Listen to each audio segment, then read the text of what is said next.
Indonesia, salam sementara dari Sabang sampai Merauke, dari Minang sampai Pulau Rote. Mantaplah iman kita, mantaplah kasih kita, mantaplah pengharapan kita. Tentunya dalam Yesus Kristus yang menjadi Tuhan dan Juru Selamat kita dan Juru Selamat dunia. Jangan katakan bahwa Yesus bukan Tuhan, jangan katakan pula bahwa Yesus bukan Juru Selamat. Dia adalah Tuhan, dia adalah Juru Selamat.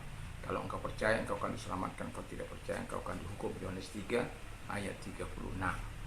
Dan juga kita mengatakan dengan jelas melalui Petrus, percayalah dan keselamatan tidak dalam siapapun juga selain dalam Dia, Yesus Kristus. Karena di bawah kolong langit ini tidak nama lain yang diberikan kepada manusia yang olehnya kita diselamatkan. Dan juga saya mengatakan kepada kita melalui perkataan Paulus, saya menyampaikan, percayalah kepada Tuhan Yesus Kristus, maka engkau akan diselamatkan, engkau dan seisi rumahmu. Yohanes 3 ayat Kisah Rasul 16 ayat 31. Sekali lagi saya mengatakan, Yesus sudah berkata, akulah jalan dan kebenaran dan hidup, tidak seorang sampai kepada Allah kalau tidak melalui aku, Yesus. Jadi dalam kehidupan kita sebagai orang yang percaya, biarkan kita terus hidup menyerahkan kehidupan ini kepada Tuhan. Dan sebelum kita mendengarkan firman Allah, mari kita berdoa. Terima kasih Tuhan, kiranya Tuhan yang besar, Tuhan yang dahsyat itu akan terus menyertai dalam pertumbuhan iman kami bagian kedua ini Tuhan. Kiranya Tuhan menolong kami di dalam nama Yesus Kristus. Kami bersyukur dan berdoa. Dan audiens kami yang sedang mengalami masalah, Kau menolong mereka. Yang sakit, Tuhan sembuhkan mereka dan rawati mereka. Dan yang lemah, Tuhan kuatkan. Yang putus asa, Tuhan berikan pengharapan. Terima kasih, kami bersyukur dalam nama Yesus. Dan ketika kami mendengarkan firman Allah, kami bersama-sama bertumbuh di dalam kebenaran firman dalam nama Yesus. Amin. Puji nama Tuhan. Saya akan mengambil 2 Timotius 3 ayat yang ke-14. Berbunyi, tetapi hendaklah engkau tetap berpegang pada kebenaran yang telah engkau terima dan engkau yakini, dengan selalu mengingat orang yang telah mengajarkannya kepadamu. Saya ulang kembali. Tetapi hendaklah engkau tetap berpegang teguh pada kebenaran yang telah engkau terima dan engkau yakini, dengan selalu mengingat orang yang telah mengajarkannya kepadamu. Sekali lagi, tetapi hendaklah engkau tetap berpegang pada kebenaran yang telah engkau terima dan engkau yakini, dengan selalu mengingat orang yang telah mengajar kepadamu. Haleluya. Puji nama Tuhan. Tema kita masih bertumbuh. Ciri-ciri, apakah ciri-ciri orang yang bertumbuh menurut 2 Timotius 3 ayat 14? Apakah yang harus kita pegang? Ya, 2 Timotius 14 nanti akan saya sebut. Pertanyaan saya selanjutnya adalah, apakah yang harus kita pegang dalam hidup ini? Boleh tulis di komentar. Ya, kebenaran itu penting kita.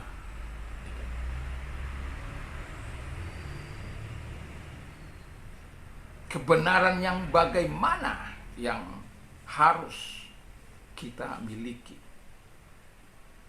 Tentu kebenaran dari firman Allah, kebenaran Yesus Kristus. Sehingga segala hal yang kita terima itu, yang kita yakin itu akan berdampak dalam hidup kita, dalam kehidupan orang lain.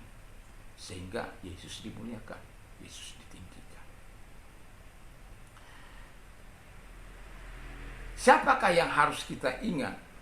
Yaitu orang-orang yang sudah memberikan pengajaran itu kepada kita. Jadi jangan pernah lupa, saya masih tetap ingat orang-orang yang mempengaruhi saya, terlebih sampai saya mengambil keputusan untuk menerima Yesus sebagai Tuhan dan Juru Selamat, yaitu Johnny Longkutoy. Yang pertama itu Johnny Sinaga dan kemudian Johnny Longkutoy. Walaupun yang terakhir saya sebut dia sudah dipanggil oleh Tuhan. Tapi ketika saya mengalami baptisan, saya masih ingat orang yang berkhotbah itu. Dan itu sangat luar biasa. Kenapa? Karena dia memberikan dampak yang begitu luar biasa dalam kehidupan saya. Jadi Alkitab katakan harus kita ingat. Nah, apakah ciri-ciri, tadi saya sudah katakan, apakah ciri-ciri orang yang bertumbuh itu? Ciri-ciri orang yang bertumbuh menurut 2 Timotius 3 ayat 14 adalah yang pertama dikatakan berpegang teguh pada kebenaran. Kalau kita berpegang teguh pada kebenaran, tidak peduli apapun harganya. Kadangkala kita dibenci. Kadangkala kita tidak disukai orang. Kadangkala sok-sokan, sok suci, sok benar, sok. Ya, kita bukan sok, ya, masih di dalam perumpamaan, ya, ada beberapa orang yang merasa benar dan menganggap rendah orang lain. Itu perumpamaan tentang orang Farisi dan pemungut cukai.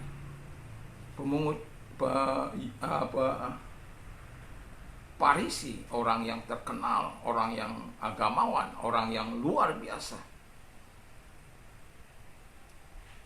Makanya Yesus mengatakan perumpamaan seperti ini. Ada dua orang pergi untuk berdoa. Yang seorang adalah Farisi, dan yang lain adalah pemungut cukai.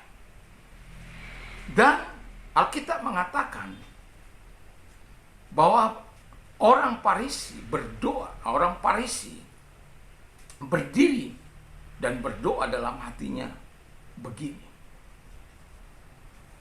Ya Tuhan, ya Allah, aku bersyukur kepadamu. Karena aku tidak sama seperti orang lain. Wow. Lalu dia kemudian berkata, aku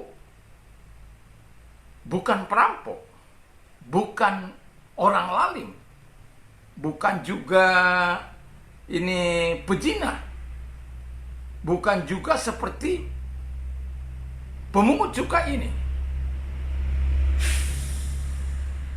Tetapi pemungut cukai ini, dia juga berdoa jauh-jauh, dan tidak berani menengadah ke langit. Menengadah ke langit saja dia tidak berani. Tidak berani menengadah ke langit.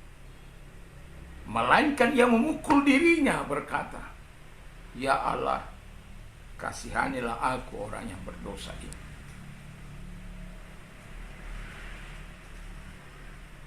Alkitab mengatakan, Yesus mengatakan bahwa itu terjadi dalam Lukas 18 ya, Lukas 18 ayat 8 sampai dengan 14.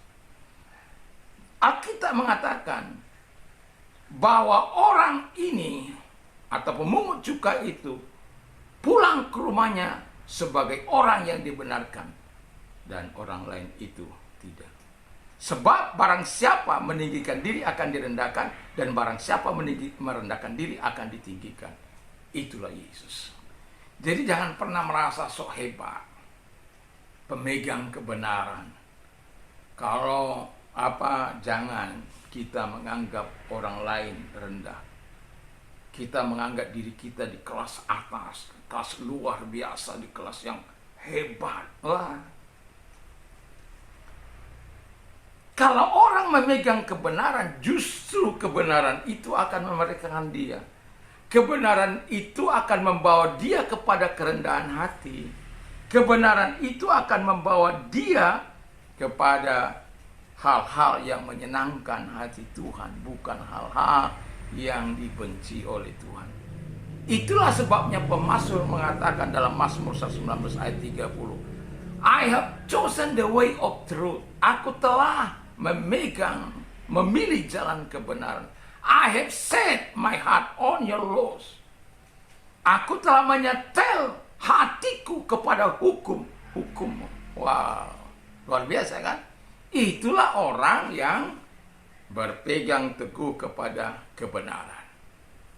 Kalau orang itu berpegang teguh kepada kebenaran, maka yang dilakukan itu adalah hal-hal yang diinginkan oleh Tuhan.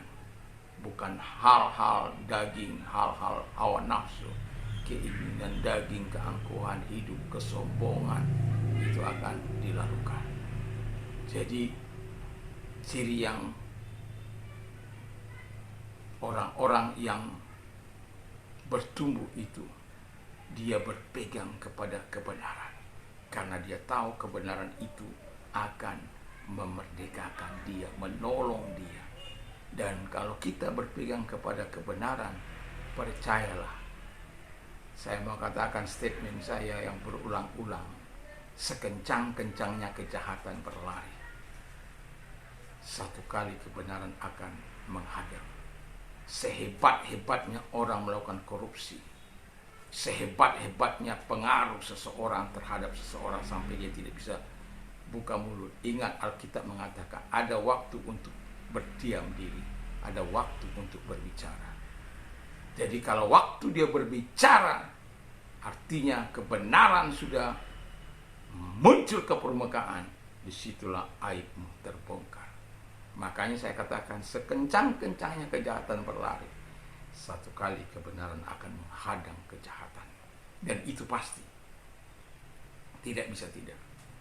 Makanya hidup dalam kebenaran itu, pembela kita adalah Tuhan, penolong kita adalah Tuhan. Dan teruslah hidup di dalam kebenaran.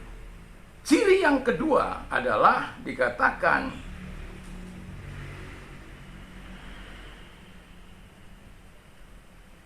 hidup dalam kebenaran dan percaya kebenaran. Artinya begini, seluruh hidup kita di dalam terang kebenaran itu. Dan apa yang kita lakukan, kebenaran-kebenaran yang kita lakukan, kita percayai, tidak membawa kita kepada penderitaan, tidak membawa kita kepada kehancuran, tidak membawa kita kepada kemalangan, tidak membawa kita kepada hal-hal yang menyulitkan kita. Kalaupun ada proses kesulitan yang akan kita alami, Tuhan pasti memberikan keteguhan, kekuatan kepada kita. Sama seperti Ayub, Tuhan berikan kekuatan kepada dia saat mengalami penderitaan itu. Sama kepada Yusuf, Tuhan berikan kekuatan kepada Yusuf untuk melewati masa-masa sulitnya. Karena apa? Dia mempercayai kebenaran itu, dia hidupi kebenaran itu, dan dia percayai kebenaran itu tidak akan menghancurkan hidupnya. Jadi itu penting, karena ketika kita berada dalam masa-masa kini di mana manusia begitu tidak lagi menghormati Tuhan, tidak lagi tahu, apalagi dikatakan Alkitab pada hari-hari terakhir, bahwa ketahuilah pada hari-hari terakhir manusia akan mencintai dirinya, tidak tahu berterima kasih, tidak hidup dalam kekudusan, brutal, garang, sadis, dan lain sebagainya. Itu Anda bisa baca dalam 2 Timotius 3 ayat yang pertama sampai dengan ayat yang ke-9. Jadi iri hati, suka membenci, tidak hidup kudus, dan lain sebagainya.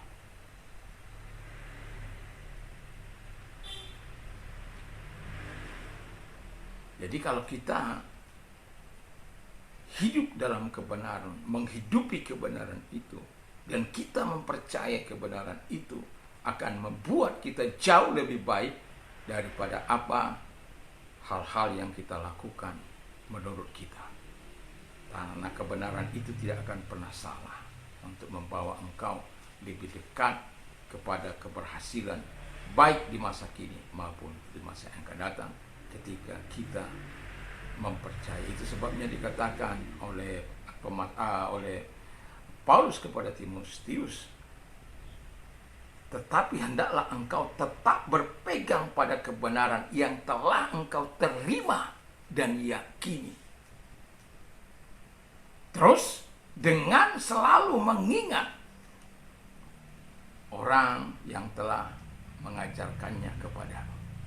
Jadi dalam kehidupan kita sebagai orang yang percaya, kita terus akan melakukan itu dalam hidup kita. Dan teruslah hidup dalam kebenaran daripada Tuhan. Dan hidupi terus dan percayai apa yang kau lakukan Apa yang engkau kerjakan tidak akan membuat engkau ragu, tapi mantap karena engkau mempercayai kebenaran itu dan engkau kerjakan kebenaran itu. Saya sering katakan, hidupi apa yang kau khotbahkan, khotbahkan apa yang kau hidupi. Kalau engkau berkata tentang kesucian, mari kita harus terlebih dahulu terhadap diri kita. Saya sudah pernah katakan, whatever you want me to do to you, do also to them, for this the law and the prophet. Segala sesuatu yang kamu kehendaki untuk orang perbuat kepadamu, perbuatlah demikian juga kepada mereka. Itulah isi seluruh hukum Taurat dan kitab para nabi. Artinya ini the golden rule. Ini peraturan emas. Kalau kita mau mengajarkan sesuatu atau supaya orang menolong kita, kita harus menolong. Kalau kita mengajar hidup dalam kekudusan, kita terlebih dahulu harus hidup dalam kekudusan. Sehingga firman itu akan menjadi sesuatu yang rima dalam kehidupan mereka, dalam kehidupan kita. Kita sudah menjadi pelaku terlebih dahulu dalam setiap khotbah-khotbah yang kita khotbahkan. Jadi itu penting, dan itu juga menggugah saya, menggugah tentang apa yang dikatakan Paulus. Jangan sendiri aku memberitakan firman Allah, aku sendiri ditolak. Wah, bahaya itu. Enggak baik itu. Ya.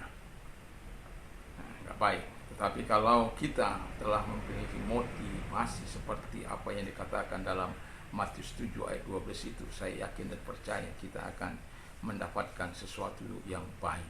Karena kita hidup dalam kebenaran. Yang ketiga, ciri yang ketiga adalah hidup selalu ingat akan pengajar firman Tuhan. Tadi saya sudah mengingatkan sedikit bahwa orang yang mempengaruhi hidup saya selama 6 tahun, mengeraskan hati selama 6 tahun, dan tetapi pada akhirnya jebol oleh karena kekuatan firman.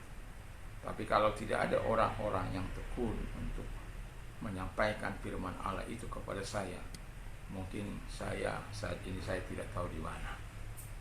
Tetapi saya mau katakan, karena ada orang-orang yang tekun itu menyampaikan kebenaran Allah dengan kesabaran, dan saya selalu mengingat mereka. Kadangkala yang dari Manado sana, seringkali kalau dia datang, apa yang dia minta saya akan beri sebagai ungkapan terima kasih saya bahwa mereka mau melakukan sesuatu. Hanya satu lagi teman saya yang belum sempat saya mengucapkan terima kasih pun kepada dia, saya belum pernah. Karena kami sejak berpisah dari STM HKBP sampai kami sampai sekarang tidak pernah tahu di mana dia berada. Tapi semoga melalui ini kami bisa berhubungan. Ada nomor kontak di bawah ini.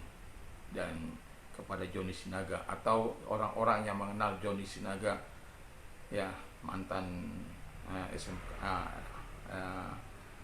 STM HKBP, tolong diinformasikan kalau ada pas mendengarkan khotbah saya ini. Kiranya Tuhan Yesus memberkati. Dari Sumatera. Saya tidak tahu dia apa yang dilakukan sekarang ini. Kalau usia mungkin kami sama-sama seusia, ya, karena sama-sama satu bangku dengan saya, yang selalu berbagi Injil, berbagi kebaikan. Dan tapi ya, dari tempat ini saya mohon maaf karena dia sering kali saya ketok kepalanya dan sering merendahkan dia. Karena apa? Saya seperti nggak masuk akal saya itu gitu, ya. Tapi dia di akhir kami perpisahan, dia berkata, aku berdoa supaya satu kali engkau sungguh-sungguh hidup sebagai orang percaya, bahkan menjadi hamba Tuhan. Jadi sesuatu yang sangat luar biasa. Dan ya, memang bukan hanya karena doa dia, tapi orang tua saya juga sudah mendoakan saya untuk itu, dan ada lagi ditambah seperti itu, dan semuanya berkaitan. Oleh karena apa? Saya mau katakan, ingat pengajar yang memberikan impact, pengaruh kekal di dalam hidupmu, jangan pernah kau lupakan. sama seperti Paulus mengingatkan kepada Timotius, jangan engkau lupakan orang-orang yang telah mengajar engkau, yang memberikan pengaruh rohani dalam kehidupan kita. Orang yang bertumbuh itu kan tentu tidak tidak langsung dia bertumbuh begitu luar biasa. Ada orang yang mengerjakan sebelum itu. Ada orang yang mendoakan, ada orang yang menginjili, ada orang yang terus berdoa, bahkan mungkin menangis dan lain sebagainya. Dan orang-orang seperti itu perlu kita ingat. Kalau kita tidak bisa memberkati mereka, orang-orang yang memberikan pengaruh kepada saya, setidak-tidaknya saya yang memberikan dampak kepada diri saya, setidak-tidaknya saya sudah beberapa kali mengundang mereka ketika dalam masa-masa yang lampau itu, karena saya berterima kasih buat mereka.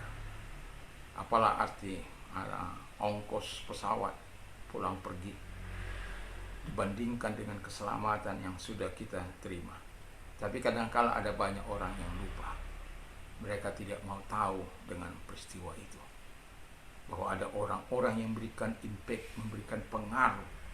Dan itulah sebabnya saya mau katakan kepada kita, jangan kita sampai memberikan pengaruh yang jelek kepada generasi ini, tapi berikan pengaruh yang baik di generasi ini, supaya mereka bisa mengingat, oh, saya ingat dia seorang yang sangat luar biasa dalam iman. Saya ingat dia menolong saya ingat dia firman Allah yang disampaikan mengubah. Dan itu saya rasakan. Jadi orang yang bertumbuh, dia tidak akan pernah lupa sang pengajarnya. Apalagi lupa sama Tuhan Yesus yang telah memberikan hidupnya dan mengajar kita melalui firman Allah.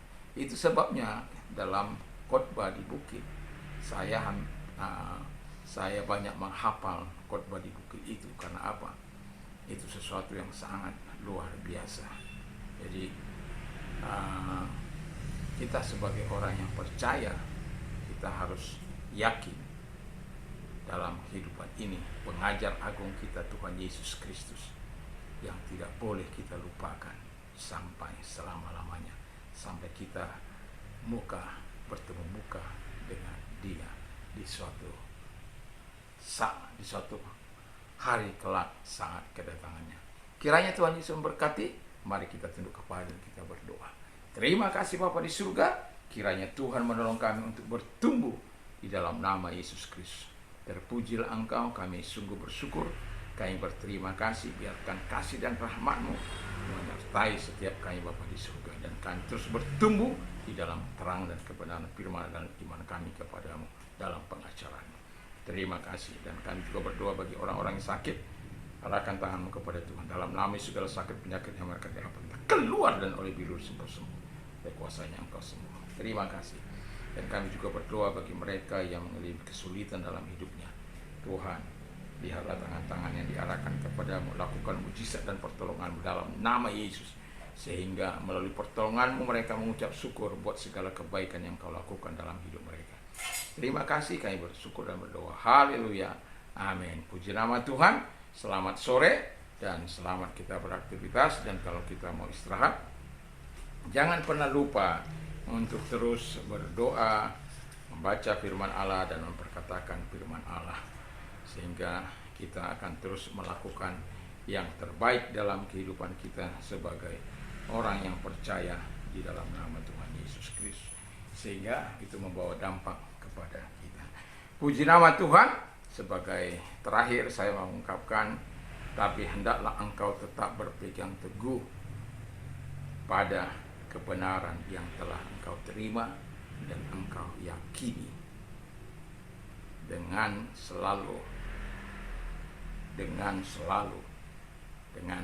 mengingat orang yang telah mengajarkannya kepadamu. Jadi kita harus ingat selalu orang-orang yang mengajarkan kebenaran itu bagi kita, yang memberikan dampak kekekalan dalam hati kita. Tuhan Yesus berkati. Mantap, mantap, mantap.